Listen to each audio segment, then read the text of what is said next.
Hey. And now the end is here.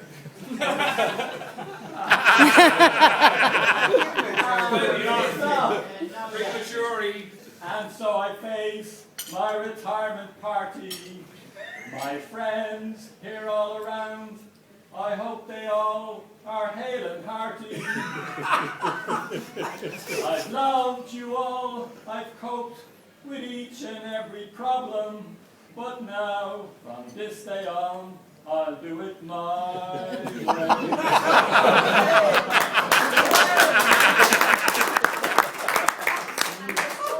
There's more. Like Father Ted, I've had a few, but then again, you lot are no angels.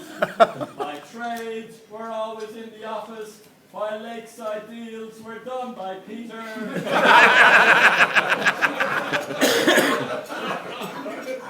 He fished each lake and shot his prey along the byway. But now, from this day on, he'll still do it his way. I'll roam the world, I'll climb the hills, I'll never think of market prices. I should have done it years ago and taken time to indulge my vices. But Maura says it's not too late. She'll train me in, she'll show me her way. And so, from this day on, there's no more mine.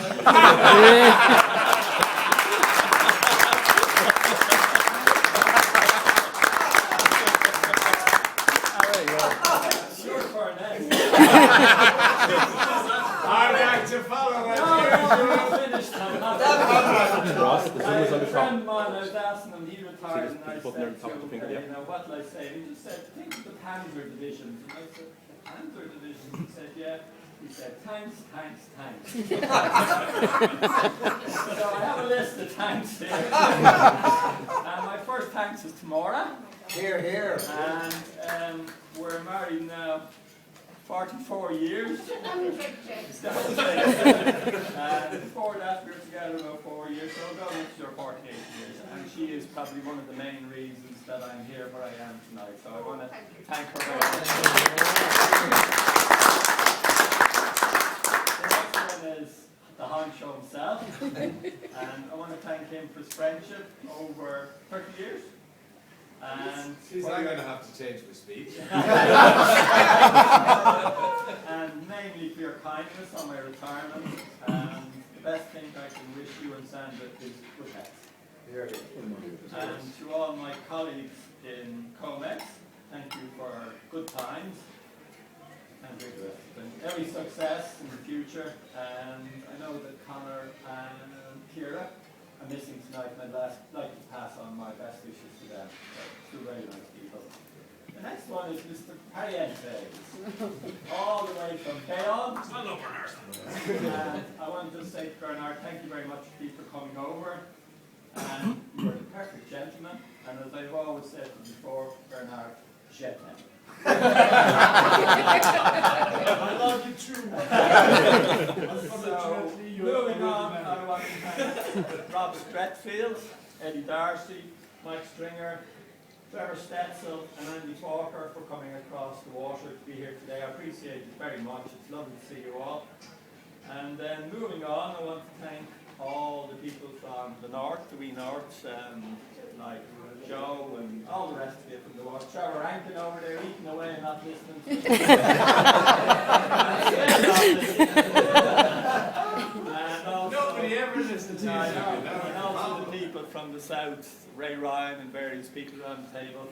And I'd like to close off by saying, wishing you all good health, and thank you for all the wonderful memories I've had, and I'd just like to toast absent friends. Absent friends. Absent friends. Absent friends.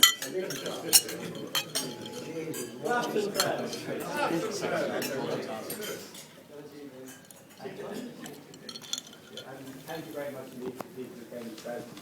I hadn't expected presents. And all those presents.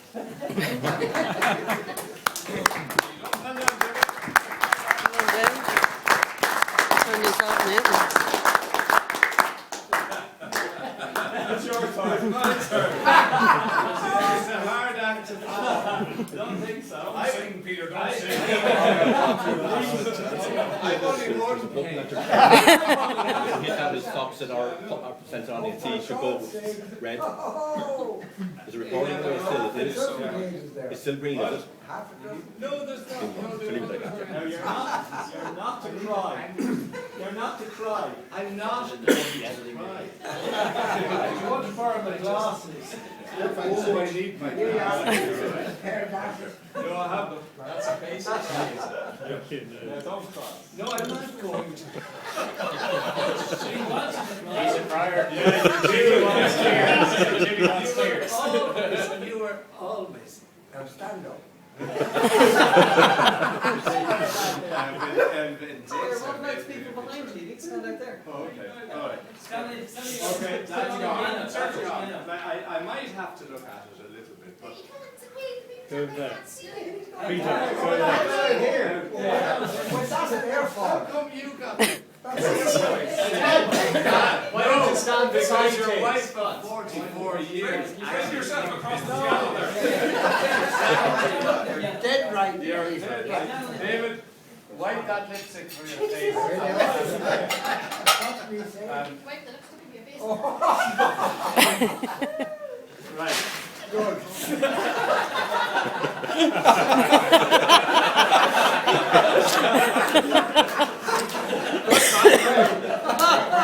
Great start. I'm going to give you some of Oh no, don't cry. no, Jesus, I won't. I tell you, Rocky, you're in trouble. I'm going to give you a brief history. 1960. Short pants. McKinnon MacDonald. 1957. Okay, well, let's not. Short pants in there, cleaning out. I'm 10 years younger than Davy Paul. Yeah, well, I tell you, you've less lipstick on you tonight than he has. So, anyway, so we go into McKinnon MacDonald in 1957, and stop reading my words. And so we're an obvious success because under the guidance of a certain Don Ross, and he graduated from cleaning out bins and short pants and toilets to being a grain trader. And obviously a very successful one. And then in 1982, Comex was born. And a relationship started that has lasted to today and is going to last beyond today. Don't cry here. Jimmy and I, we just hit it off. Whatever it was, I remember you rang me, and I went down to Barrow Street, and we had a meeting, or we lunched, or a cup of coffee, and it just took off from there. Don't know why, but it did. And we were just a little small company. We'd no money, we'd no friends, we'd nothing really. And but we had Jimmy. So anyway, that was 1982, and that relationship developed right through to 1987. And Jimmy then left McKinnon MacDonald, and there was a lot of sort of huffling and kerfuffling then, because Jimmy and I wanted to get together, but the various people who we were talking to wouldn't allow us to get together for various reasons. And I'm not going into any of that. So in 1990, Comex bought McKinnon MacDonald, which Jimmy had left 3 years previously, and because obviously McKinnon MacDonald couldn't survive without Jimmy. But it's the truth. Yours is all rubbish. So anyway, so we hence became Comex McKinnon.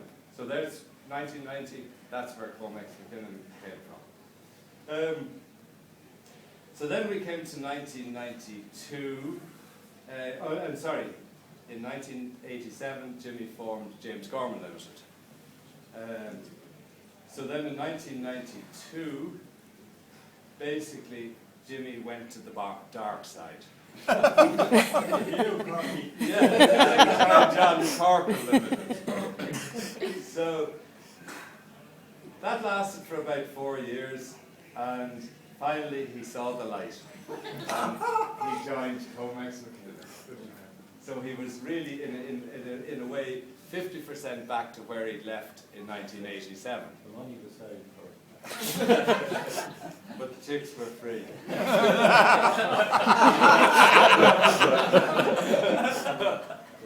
So anyway, so then from 1996 to 2006, Jimmy and I flourished effectively, and Comex McKinnon flourished.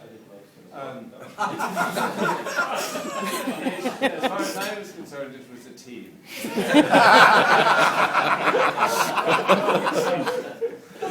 And we flourished. No I in team. Yeah, tell that to Jimmy. So we really, we always should have been together from 1987, but it didn't happen until 1996. Make a lovely couple. We both agreed that, and we knew it straight away. So it flourished until then. One day Jimmy comes in and he says, you know, I want to move on. Time for me to retire. This was in 2006, so we went from 96 to 2006. Jimmy wants to retire. So that's okay. I'd like to get more money. So I was very sad about this, but we said, okay, you know, that's your prerogative. I think he was 63 at the time. And, yeah. Well, was it 2006? I may have got the year wrong. What's a year? Yeah, when you're 80. So, anyway, so enter Phelan. So Phelan comes in, and of course I promised Phelan the sun, moon, and stars, and you know. Lie to you the same.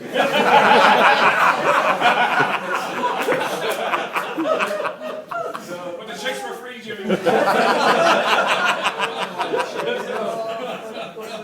After a month or two, anyway, we decided it's time to have a little meeting among the three of us to decide how we were going to distribute Jimmy's customers.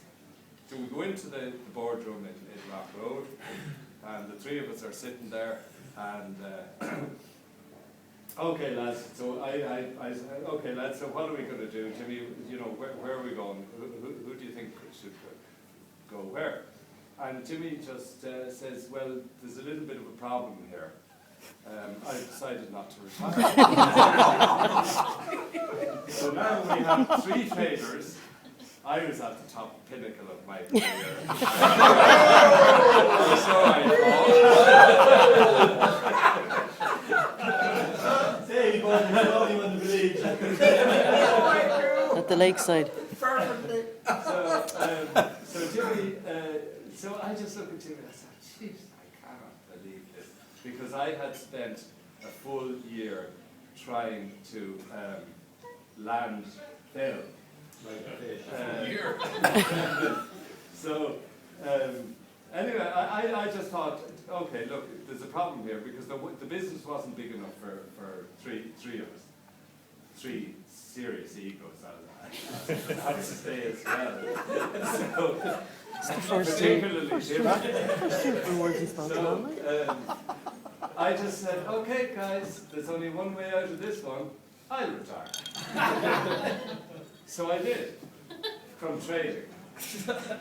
So that was fine. From 2006 to 2011, Jimmy and Phelan forged their way forward, and very successfully, and probably grew the business probably better than even if I had been there. I don't know, and nobody will ever know. But anyway, I'm going to say that anyway, just so that's probably the way it is.